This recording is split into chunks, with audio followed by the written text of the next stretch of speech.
नमस्कार, आपण पाहतात मराठवाडा लाईव्ह न्यूज, आवाज जनतेचा। आणि आता बातमी आहे कंधार येथून। बुद्धगयेतील महाबोधी महाविहाराचे संपूर्ण व्यवस्थापन बौद्धांच्या ताब्यात द्या, अशी वंचित बहुजन आघाडी कंधार याच्या वतीने राष्ट्रपतीकडे यांच्याकडे मागणी केली आहे आणि याचं निवेदन नायब तहसीलदार कंधार यांच्याकडे देण्यात आले आहे।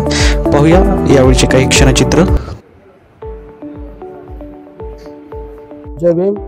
मी रुपेश कांबळे, महासचिव वंचित बहुजन आघाडी तर्फे जे बिहार इथे महाबोधी महाविहार याच्यावर जो ब्राह्मणांचा वर्चस्व आहे, जे कब्जा आहे, ते कब्जा कुठे हटला जावा या हेतूने वंचित बहुजन आघाडीच्या वतीने माननीय महामहिम राष्ट्रपती आणि बिहारचे मुख्यमंत्री याच्या मार्फत तहसीलदार साहेबांच्या मार्फत आम्ही निवेदन देत आहोत की जसेही हिंदूचे मंदिरावर हिंदूंचा कब्जा असतो, मस्जिदीवर मुस्लिमांचा कब्जा असतो, ख्रिश्चन मंदिरावर कब्जा असतो, तसा बौद्ध विहारावर बौद्धांचा कब्जा असावा। हे कुठेतरी तिथं अन्याय होत आहे, ते कुठेतरी बौद्ध समाजाचे मन दुखवले जात आहेत।